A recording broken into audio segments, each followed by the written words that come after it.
Ngiyakwamukela mbukeli eindabeni ze-1KZNTV uyifundela usamukeliso kaNqulunga angikubhekeleke lezo ehamba phambili obusukwini namhlanje.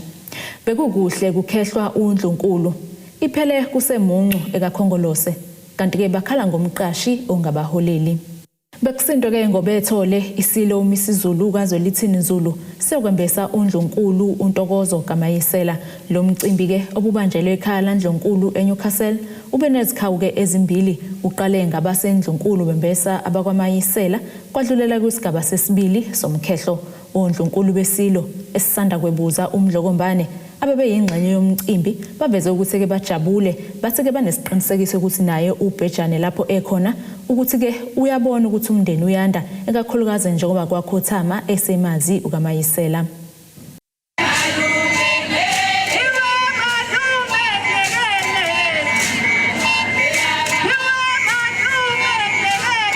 Bekusindwe ngobethole isilo umisizulu kazwelithini Zulu eyombesa aphinde akhehle uNdlunkulu uNtokozo kaMayisela ekhaya kubo eBlaaubosch eNewcastle. Kanti ke nawe Newcastle awumncinyana lawa ngamazwi abezwakala eshiwo izihambeli zalomcimbi zibabaza ngokhaqo injabulo yokuthi isilo sikhethe imbali endaweni abayakhele.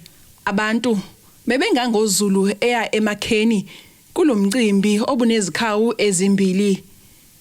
Indlunkulu yakwaZulu ibiphume ngezinkani okubala kubo oNdlunkulu besilo esanda kwebuza umdlokombane uNdlunkulu uthandekile Ndlovu Zulu kanye naye uNdlunkulu uZola Lamafu Zulu.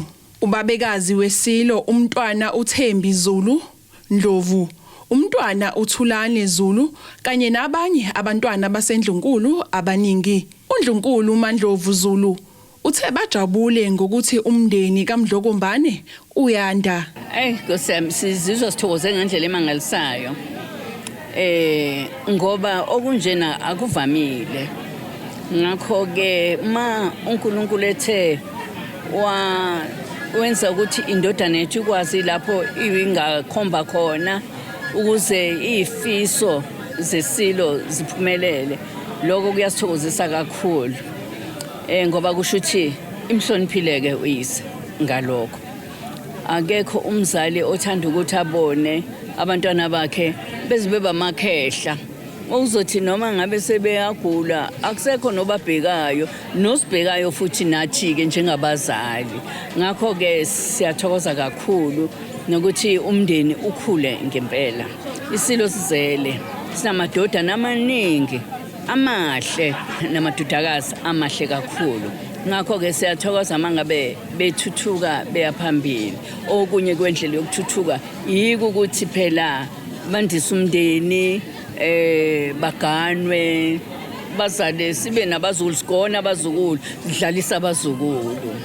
Umcimbi wakwembesa wenzeke ekhaya laNdlunkulu ukaMayisela naye wabe esemukezela izipho koNdlunkulu abangomamezala bakhe kanye nakubantwana besilo ubhejane ephume esiqiwini ezimukelwe umntwana umukelile Zulu. Omama besiphithiphithi nabo abebeyingxenye yalomcimbi banandisile bahuba iculo elalithandwa iNdlovukazi umntana enkosi ongasekho uMamfombi Dlamini Zulu elithi ijoka lami. Okhulumela iNdlunkulu umntwana uThulane Zulu uthe bajabule ngokuthi baqhubeke nokwenza zonke izigaba ezandulela umshado. Sijabule kakhulu ngoba la ngisho ukuthi iprogram yokugcina eyenziwayo mangabe sekiwa emshadweni kwafika kwaqala kwalotsholwa kwaqedwa kodwa namhlanje nabe silethe izipho. Mhlawumbe umuntu angasho ukuthi phakathi kwezipho bezikhona sifika izolo la nenkomo engeke ngisidisclose inani la khona eziyisipho nje ngaphandle kwelobolo. Kodwa phakathi kwalezo nkomo bekukhona inkomo yomkhehlo ngoba bekufanele ukuthi isilo simkhehle uNdlunkulu ngokwesiko ukuze kuqhutshekele phambili. njengamanje ke umembeso kuya exchangewa umembeso ngoba kube khona leli kuthiwa ibizo lapha abakwamakoti baye basho ukuthi babiza ini silethe lezo zibizo ke sesizosuka ke siye esigcawini lapho ke okuyokwembesa okuyokhehlwa khona la kakhulukazi abesifazana abakhona abaqhamuka endlunkulu abazokwembesa abakwamayisela kodwa le kuzobeke sekuyisilo uqobo lwaso esizoza lapha yana kanye na wonke indlunkulu nabo bonke abantu sebezokhehla ke manje sekuzokwenziwa umkhehlo izofika ke inkosi nayo izobekeza izipho bese iphinde ibuyele emuva ke futhi amabutho izintombi umphakathi kanye nezimenyo ezikhethekile zithokozele isigaba sesibili somcimbi umkhehlo owenziwe enkundleni evulelekile lapho uNdlunkulu ukaMayisela ebesina khona umnqiwo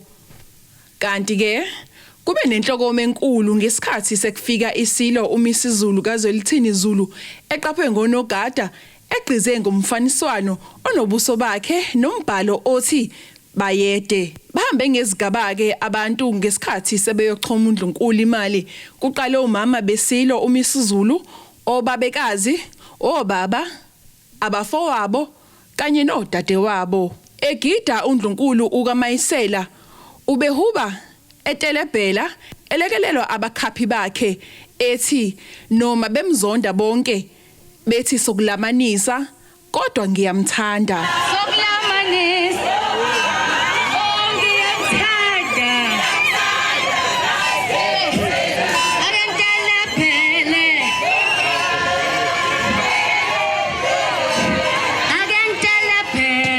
okhulumela amabutho induna umuzi Nyandeni uthe kubathokozisile ukuphelezela isilo nokuthi kubanikeza ithemba lokuthi ikhona indlela eyaphambili kanti okhulumela uhlangothi lo masipala wesifunda amajuba umntwana uSiphamandla Zulu uthe basebenze kahle njengabaxhasi bomcimbi usithokozise kakhulu ke thina lokhu ngoba uma ngabe kufika kulesi sigaba kusuke kusho ukuthi ngokwesiko nje noma ngokwesintu umuntu wesilisa usuke ekhula ngakulele kuzana mangabe kufika kulesi sigaba lesi okwesibili ngokunjalo nawe wesifazana usuke ekhula okwesibili lokhu thina kusinikeza ithemba lokuthi njengamanje sesibheke khona la sifuna khona ekuthenini ingonyama ifike ihlale ehlalweni ngokugcwele isivele isinayo uNdlunkulu okhona oyigcagcele lokho ke kuyasithokozisa ke thina kusinikeza ukuthi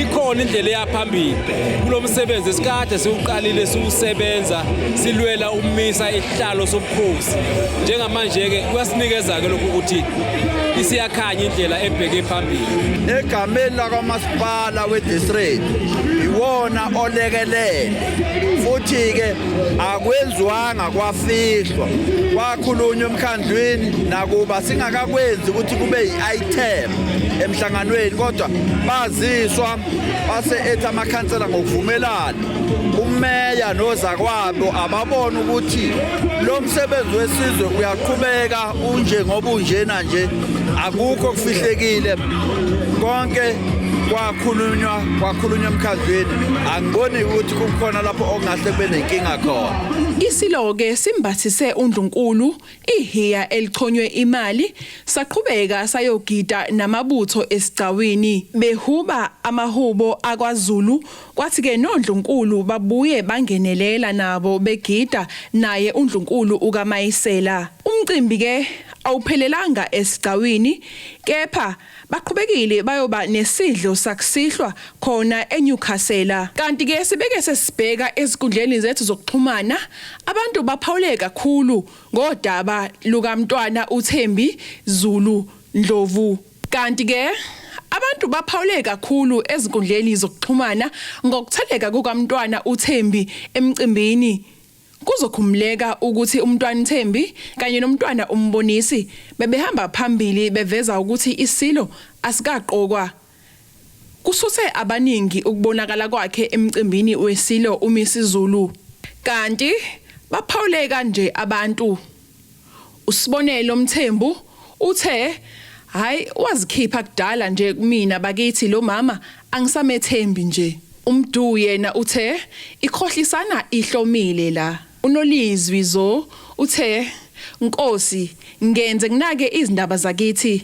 Amen. Uphikela 2 uthe kukubo lapha noma ngahlukwana ngokubona kodwa uyigazi lesilo esikhona manje. Uthando lwethu yena uthe hayibo siyabonga wabuya umqondo sesingasho ke manje sithi umntwana qhela ke kusimakade.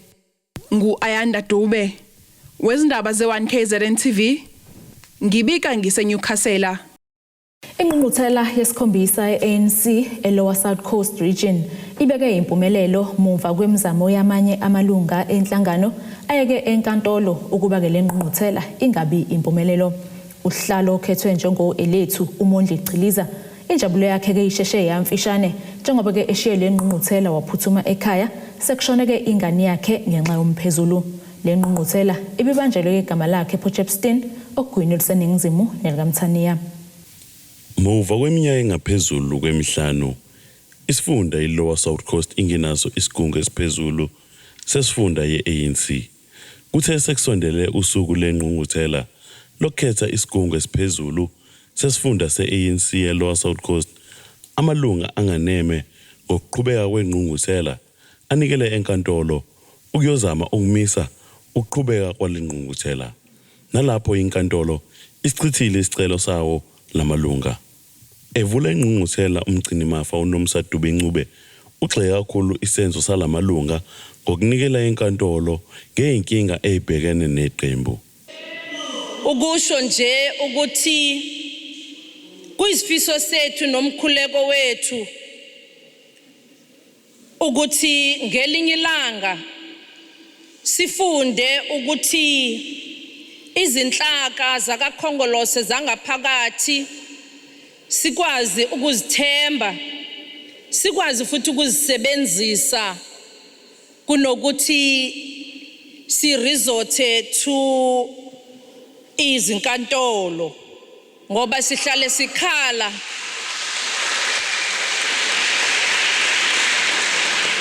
siyakhala comrades without pointing a finger to anyone, because it is our democratic right in our constitutional democracy. But we do need to speak out strongly, comrades, against the judicialization of the ANC and the politics of the ANC. The judicial, comrades, means that asithembi ukubukhona bethu kwaKhongolose ukuthi singakwazi ukuzixazululela inkinga.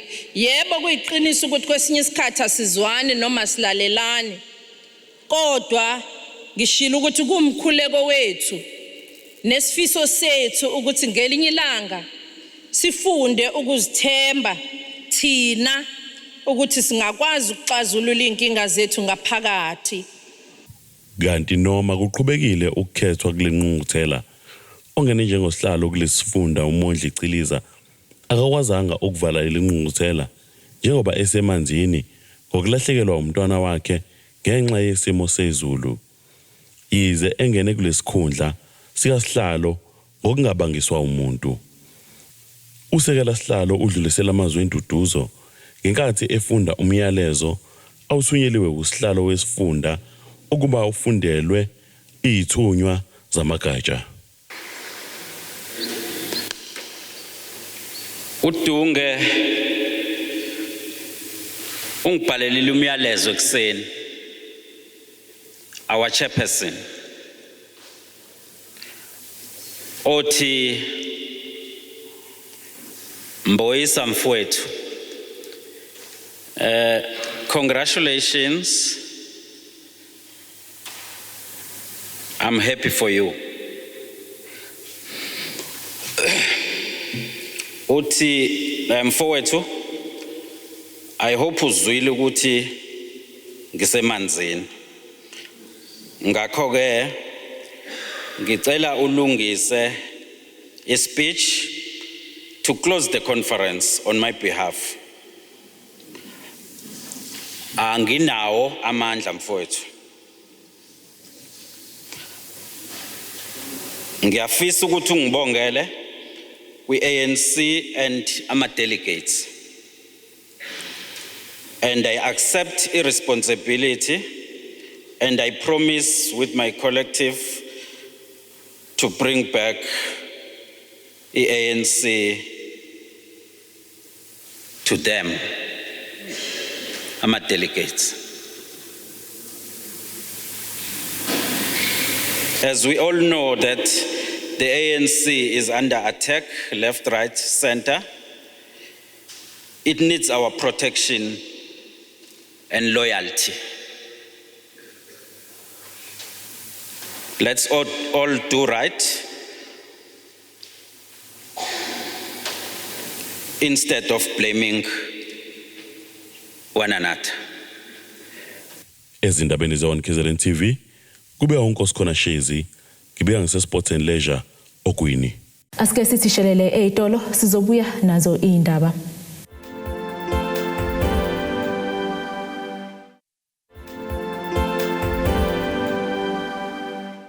Asiphinde sikwamukele mbukeli usabukele zona izindaba zo-1KZNTV sikukhumbuze lezo ezithe zahamba phambili. Bekukuhle kukhehlwa uNdlunkulu. Iphele kuSukumuncu Ekakhongolose kanti ke bakhala ngomqashi ongabaholeli. Khona manjalo ke lowo ogaqele isikhundla sokuba nguhlalo okaKhongolose kwisifunda iTheku uThabani Nyawose ugxekeke kamalunga lenhlangano ewasola ngokuxabana wodwa uma ke kukhethwa ubuholi bamagatsha. uNyawose usho kanjena ke Olive Convention Center eThekwini kade ke kunomhlangano wokugcina wamagatsha wokulungiselela inkomfa ezokuba ke ngempela sonto. Emva kwesikhathi eside kubambezeleka ukuhlala kokukhethwa kobuholi be-ANC eThekwini ngenxa yezingqinamba ebesibhekene namagatsha ekugcineni lesi sifunda sesizoba nabo ubuholi baso kulandela ukuthi bahlakazwa kwaphatha ithimba. Ekhuluma kade kuqhubeka umhlangano wamagatsha wokugcina ogaqele lesi sikhundla ugqugquzele ukuhloniphana kumalungu. Abantu abaningi bakhathazekile ngokungabekho ubunye enozinzo ngaphakathi ezakhiweni zenhlangano. Kodwa kwesibili abantu okubakhathaza kakhulu ukuthi nezidingo ngqangi nje emphakathini azihambi ngesivinini. Into zamanzi, kwakhiwa kwezindlu, imigaqo. Babese besola ukuthi iANC njengenhlangano ebusayo ichitha isiningi isikhathi ixoxa indaba zayo yodwa ingaxoxi ngabo. iANC ngokhetho lohulumeni basekhaya eThekwini yancishelwa amavoti nokukholakala ukuthi amalungu wabo awavotanga ngoba ekhala ngokuthi awalalelwa ubuholi. uNyawose uthi kuzomela iphele zonke lezi zinto kulalelwa abantu. Babese besitshela ukuthi baqhubeka nokusethemba kodwa uma singashintshi ukwenza abazosivotela. Lo myalezo okusubonile ngoNovember kanye kodlula ukugcananga umyalezo. Siyawuthatha kodwa ngenhliziyo emhlophe nevumayo ngoba bathi sayithi ukuthi bangayi kovota futhi bangayi nokovotela ezinye inhlangano eziphikisayo. Kusho ukuthi masihlela thina sibuyela kubona basayilungela ukusumukela siyiANC basaseke futhi. Okunye okuvelile ukuthi emva kwenkomfa bazolandela wonke amalungu angasavuseleli ubulungu bawo ukuze inhlangano izoqhubeka nokukhula. La kukhona khona iyanhlukano, khona ungezwani, khona sebethukuthele baze baduba bahlala emakhaya abangasafuni ukuyi-associate ne-ANC ngoba kukhona into yakhulunywa namenziwa kubo sobafuna bonke eThekwini sibalande sibancenge babuye kwi-ANC sibe sesiyasola sixolise kubona sixolisele nezinto ezingenziwanga yithina. Igama likaThabani Nyawose livela njengofuna ukuba usihlalo bese kuthi ubheka intuli abe unobhala ngolunye uhlangothi. uMamzandile Gumede ufuna ukushaya ibuya kulesi sikhundla sokuba usihlalo waseThekwini bese kuthi uMisanciki abe unobhala. Kudebo Khosibisi eThekwini. Izisebenzi zenkampani Iphele and Musa okuyiyona ke ebhekelele ukuthutha kwendle ekolishi lezolimo iOwen Sithole College zishiye phansi umsebenzi sikhala ngokuthi ke sekupheleke izinyanga ezithathu zisebenza kodwa komqashi engasiholeli. Ukhulumela abasebenzi uChris Nxumalo uthi lokhu kusekubafake kuyingcindezi ezikweletu abangakwazi nokuzikhokhela njengoba kunabantwana abafunda isikole okuphoqeleka ukuthi ke bakhokhe imoto ebayisa esikoleni sinyanga zonke. Bakhala-ke ngokungaholelwa izinyanga ezintathu abasebenzi benkontileka esebenzela ekolishi iOwen Sithole egcwaka ngaphandle kancane kwedolobha impangene enyakatho nelikamthaniya. Iphele and Musa inkampani ke ebhekelela ukuthuthwa kwendle kuleli kolishi. Izisebenzi zayo ke zingimisile ukusebenza zithi ke ziyoze zibuyele emsebenzini uma umqashi esebaholelile imali yezinyanga ezintathu. Njengoba usibonela ke indawo abasebenzela kuyo isiphenduke indawo yezimbuzi ngenxa ukuthi ke umsebenzi umile. uJanuary akaze suholele, uFebruary akaze suholele, uMarch lo akaze suholele. Isizathu sakhona sikwazi ukusithola ukuthi ingane singaholi. Kodwa nje kuyasetshenzwa silokhu sithenje isigcine sesinquma ukume emsebenzini last week sama kusebenza ngokuthi umqashi asazi ukuthi kungani angasiholeli. Siphathe ikhaftini sizemsebenzini sinengane siyondla ikhokhela school fees uJanuary, uFebruary, uMarch azange sithole lutho njalo shawe ithembiso eseduze. Kanti ke okunye abakhala ngakho ukuthi ke abanawo amaphepha asayiniwe ayisivumelwano sokusebenza phecelezi ama contracts njengoba bethi ke basebenza ngaphandle kwawo nokugcina ke sibese bengazi nosuku abahola ngalo kisho ngabe ke kwenzeka ingozi emsebenzini akukho ukukhomba ukuthi ngempela basebenza kuyiphi inkampani. Inkampani ke ethole umsebenzi ibe sesiqasha uma sesiqashekile sekusetshenzwa njalo mesisebenza uthola ukuthi asinaso isivumelwano esenzile nomqashi ukuthi ekhola umhla kabani iyaphela inyanga mhlawumbe sizithola imali la komhla ka8 mhla ka9 zonke izinyanga kusukela October last year ngoDecember sikwazile ukuyithola ngomhla ka20 kwaba kugcina kwethi ukhola. Ithimba libe sexoxisana nalowo ngumnikazi walenkampani uAlfred Hadebe novumile ukuthi ke uyalazi udaba longaholelwa kwabasebenzi kodwa ke uyayilungisa lenkinga. Siyalazi udaba labasebenzi namhlanje imali yabo ukuthi kushaya u12 emini iyobe isifazilekile indaba yabo ukuthi ke abasebenzi besixhumana nabo sibabikela ngakho konke okwenzakalayo ukuthi kwenzakalani ngento eyithinta izimali. Kodwa ke siyaqonda ukuthi yena kwesinye isikhathi ngesimo sendlala omunye umuntu ugcina esethathe lesinqumo abasithathile. Sizobe mase siqedwe baholela namhlanje sibesibane umhlangano nabo sibazise bese kuyaqhubeka siyathembisa uthina alisophinde lize lenzeke iphutha elinje ngaleli oba likhona. Siyabonga. Singaqinisekisa ukuthi ngemumva kokuba ithimba lixoxisane nabasebenzi kanye nayo umphathi walenkampani sibese sithola umbiko ukuthi impela imali ingenile kodwa kungene ingxenye yayo nabangaziyo ukuthi ke kungani kungangeni ephelele. Ugogo ubone nemnyeni wasemambuka kuwa 32 eNtambanana uthi ke impilo yakhe nabazukulu angeke isafana nakudala njengoba manje esehlala endlini entsha futhi ke esesimene esihle kulandela ukuthi lena kade ehlala kuyona ngaphambilini yayingekho esimeni esihle ngemuva kokudilika kulandela ke isiphepho esahlasela ngozibandlela wagonyaka owedlule. Ugogo Mnyeni uthi ke ubesephoqeleka ukuthi yena nabazukulu bakhe abahlanu balale komakhelwane njengoba bengenalo uphahla lokufihla ikhanda. Ukusho lokhu ke ngesikhathi uMasipala uMhlathuze uzonikezela ngendlu entsha ke kulomndeni. Ngemva kwesiphepho sahlasela endaweni yaseNtambanana safike ke sadlula nendlu yakwamnyeni ngonyaka wedlule kuzibandlela. Lo mndeni ke wasala Dengwane ungenayo indawo yokufihla ikhanda. Ugogo Bonini Mnyeni nabazulu bakhe abahlanu bagcina ke sebephoqeleka ukuthi ke bacele indawo yokufihla ikhanda komakhelwane. Namhlanje ke konke lokhu kuphenduke umlando ngesikhathi ke kuvula ngosemthethweni indlu kagogo Mnyeni. Saphuma asazanga ukuthi saphuma kanjani kodwa saphuma sungene phakathi uthayela savika saphuma kodwa ekuseni futhi sawufica ngaphandle kusho ukuthi ke lapho angazange ukuthi kwenzekani. Ngizizwa ngikhululekile ngendlela engangiyona ngoba indlela engangiyona nje kwakungathi ngiyagula ayikho into engangicabanga ukuthi izoba khona nengezuba khona. Ngemuva kokuthi ke usizo likagogo lwaveza ke ezindabeni, umasipala uMhlathuze wabe usukumela phezulu udaba wasibophezela ukwakhela indlu lomndeni njengoba ke namhlanje yavulwe ke ngokusemthethweni indlu kagogo ngekhathi lezi kaDisemba yathathwa isiphepho esasisibe kakhulu babe sekubekwa ke ehhovisi lami nesitheke yini besingayenza ngoba ugogo bengasahlala ekhaya bese hlala kwamakhelwane saphuthumisa ke ukuthi ngokubambisana nosomabhizinisi sikwazi ukuthi sicoshe usizo esilucoshile.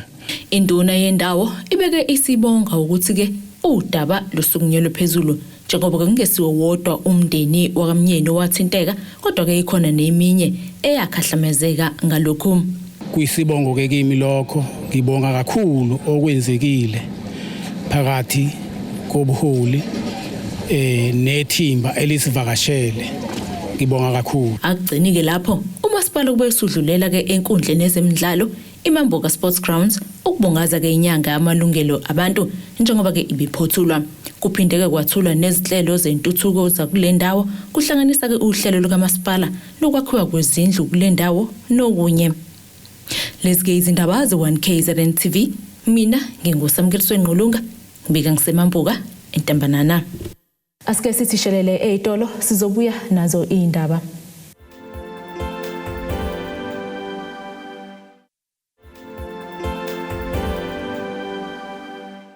Asiphinde sikwamukele ke mbukeli usabukele zona izindaba ze1KZNTV sikukhumbuze lezo ezithe zahamba phambili. Bekukuhle kukhehlwa uNdlunkulu Iphele Sukumuncu Ekakhongolose kanti ke bakhala ngomqashi ongabaholeli. Ake sibheke ke engosini yezomnotho.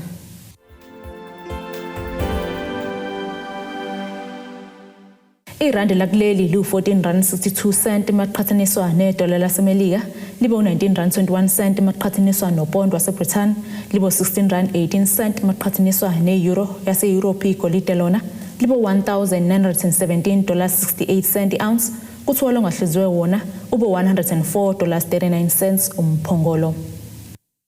Asibheke ke engosini yezemidlalo.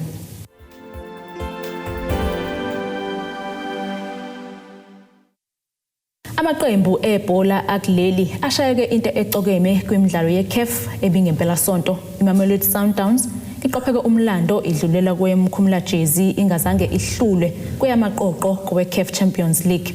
Ngakolunye uhlangothi iOrlando Pirates yona idlulele kumkhumula jezi emva kokuqeda ihleli ke esicongweni kweCAF Confederation Cup.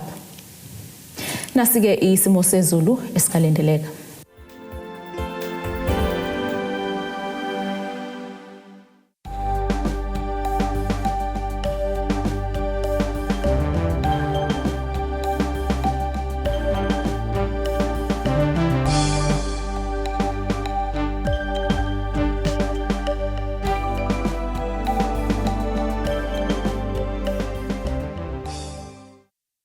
Mbukeleke siyibeka la ebesikuphathele zona osukwini namhlanje nanawe asihlangane futhi ngesikhathi esilandelayo nisale kahle emakhaya.